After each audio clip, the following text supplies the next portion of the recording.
Hey everybody, it's Ken again, and I'm coming back at you with my sixth video detailing my Lyme disease and MS treatment that has been ongoing for the last 9 weeks at Sierra Integrated Medical Center in Reno, Nevada. And I haven't posted a video in about 3 weeks, mainly because of just I've been I've been down. I've been down. The pushes and the push reactions that I've had have been ranging from moderate to severe, and I can feel the weight of that kind of crushing me, and just the stress of constantly going through that night after night has been really difficult. And so I haven't been too motivated to really record a video, but I did want to talk about a couple things today. I wanted to talk about how the clinic refers to the dosage of the push and how they measure it. That way, if for some reason anybody that's watching this decides to look up the clinic and go, they already kind of understand the terminology that the nurses use to describe how much they're giving you. So I also wanted to review the home care process, which is basically a kit that you order and that they send home with you after you attend the clinic. And you'll probably be doing this process, this home care procedure, once a week for anywhere from 3 to 6 months, depending on what the doctor recommends for you. So with that, just a brief recap of my pushes and my reactions. I've been at 0.12 dose of a push, and I'll like I said in a minute I'll review what that really means. But I've been at that level for 3 weeks, and I've reacted every time that I've had it. And so that's kind of really what you want to find. You want to find a level of the push dose to make you react. You don't want to react too severely because then you become completely, kind of incapacitated for the next week or the next day, and it's very difficult to get into the clinic, and you got to drip IVs more because you're dehydrated, you need more fluid and things of that nature. So um, I've been at that level for 3 weeks, and I've been reacting, very harshly to it. But I'm also kind of bouncing back each day. I'm recovering. I'm making it through it, and I'm recovering just in time for the next one to wash, rinse, and repeat. So it's been grueling. It's been tough, but I'm getting through it. And as far as improvement, I mean, the doctors tell me and the patients tell me that are returning for their follow-up appointments, they all say that you're not going to really get better until you're done with your treatment, until you're done with your pushes. Once you complete the protocol and you have anywhere from 25 to 35 pushes under your belt, your immune system is basically re-energized to the point where it's going to continue to fight on its own. It's hopefully it's not compromised at all, but hopefully it's not as compromised as it was and can start fighting for you.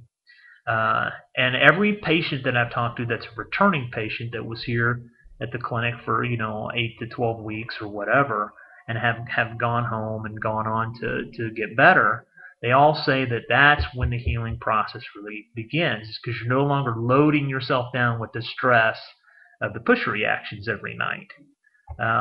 And so when you eliminate that, you begin to start feeling better. And these are people that have had MS and spinal cortical lesions and things of that nature, which is my case. I mean, I have a scar in my neck at C2, and several diffuse scarrings at parts of my brain that are, according to the neurologists that I've seen, are all asymptomatic parts of my brain. It shouldn't affect anything really where they're at. But the one in my neck is the one that's giving me all the grief. Neural tissue is the slowest healing tissue in the body, and it's just going to take a lot of time for that damage to heal. But I think that with the treatment that I'm getting, my body is going to be in a condition and be in shape to have an environment where it can heal. So anyway, let's move on to the dose of the push. and what the nurses refer to. When they refer to a 0.1, or they refer to a 0.05, or they refer to a traveler's push, or they refer to a low 3, or they refer to a medium 5, or they refer to a high 8, this is what they're talking about. They're talking about the dose in a 1 cc syringe. Okay, a 1 cc syringe, as you can see, it has a whole bunch of lines. It's got 100 lines on it, and that's further divided into tenths. Okay, so a 1 cc syringe is divided into 10 tenths. Okay, so when they refer to a traveler's push, they're talking about giving a level dose to a person that's a returning patient for their follow-up, because they're a traveler. So they don't want to give them too much. They don't want to give them too little. They want to give them enough to make sure that they're going to react, but they don't want to give too much that it completely destroys them for a whole week, and they got to stay a whole another week, just to recover and continue their follow-up. So when they refer to a traveler's push, it's 0.1 on the syringe, so 1/10 of a 1 cc syringe. Now, when you first attend the clinic, they're going to start you off at 0.01. That's 1/100th of a cc. And just to let you know, it's not the size of the dose. It's whether or not they're finding the right dose to make you react. Because my first week here that I was getting pushed, it was a 0.01, and then a 0.02, and then a 0.02 on the third day. And on that second 0.02, that's what led me to be on the floor of my dining room for 14 hours. So right now, like I said, I've been at 0.12, which is just a little bit more than a traveler's push. So that way you know how they're referring to the size of the push, or how much they're giving you. 0.01 is like one little tiny line on the syringe. A 0.5 is 1/2 of the syringe, and that's probably enough to jumpstart the immune system of a horse.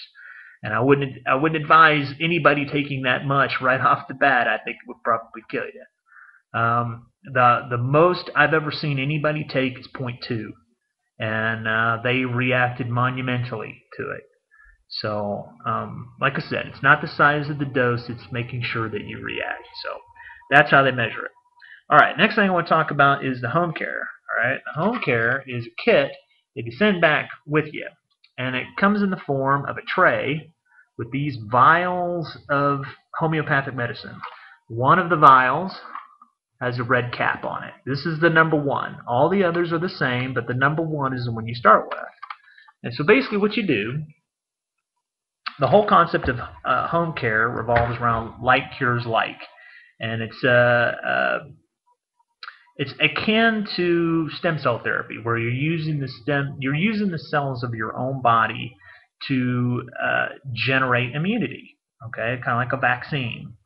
And so what you'll do is you'll prick your finger with some lancelets that they provide for you, and you'll squeeze out some blood on your finger, and you will anybody that's a diabetes person, or has diabetes type 1, type 2, and has to check, they know what this is about. So you squeeze out some blood, and you're going to take your little syringe, and you're going to pull out 5 drops, which is essentially 0.05, or 5/100ths of a cc. You're going to pull that out, and then you're going to take the red cap, and you're going to inject your blood into this vial. And then you're going to shake it up, and they recommend anywhere from 30 to 50 times that you'll pound it and shake it up. Then you pull out a full cc of your blood mixed with the medicine, a full cc, and you'll go to the next vial. And you'll inject that full cc into this vial. You'll shake it up. Then you'll pull out a full cc. You'll go to the next vial. You'll put it in, shake it up, pull out another cc. You're going to do this for the number of vials that they've determined is going to, match your sensitivity level. Okay. So the end result for me is 25 vials. I'm going to do this 25 times. And it takes a little while to do it, about 25 minutes to do it, about a minute per vial. And once you reach the last vial and you've shaken it up, you pull out a full cc from this vial, and then you'll inject it, either in your arm or in your hip or someplace that's comfortable for you. The needle on the syringe is very small, it doesn't hurt at all, and I've been poked and prodded for 9 weeks now, and needles don't bother me anymore. But like I said, the whole purpose of this, you'll be doing it once a week, is to help your body use its own cells to generate immunity. So if you have any kind of infection in your blood, it's going to mix with this medicine, and the medicine is supposed to help your immune system generate immunity to whatever pathogens are in your blood. So that's kind of how the process works. I'll be doing this anywhere from 3 to 6 months after I leave, and I'm also going to be in physical therapy for 6 weeks. So that's pretty much everything I've got for this video. The next video that I record will probably be when I get home. I have 1 more week of treatment, and I'm looking forward to it being over because it's just been incredibly stressful. And I've been through some emotional stuff too. It's just the stress kind of adds a lot to the fact that my legs just still feel like they're full of concrete. Even though I feel great, crotch to cranium, I'm feeling great. Just from the legs down, they still feel like they're full of cement.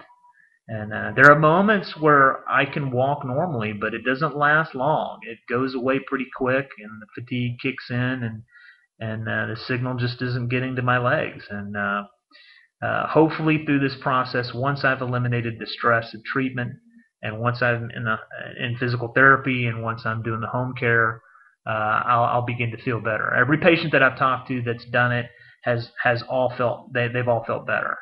So, and many of them had what I have, which is spinal cortical lesions in the neck or brain, and Lyme disease, and co-infections and all kinds of stuff like that. So that's basically all I've got for right now. Hopefully I'll check in a week or a couple weeks. So once I'm starting physical therapy, I'll talk some about that and some of what they're doing. And I'll try to stay in touch. I hope everybody has had a great weekend. And if there's any questions or comments or concerns about anything, give me a shout. Post a comment on this video and let me know what you're thinking. We're all kind of in this together. We're all kind of trying to help each other out. I mean, you wouldn't have found this video if you weren't concerned about these issues. So take care, and we'll catch up with you later. Bye.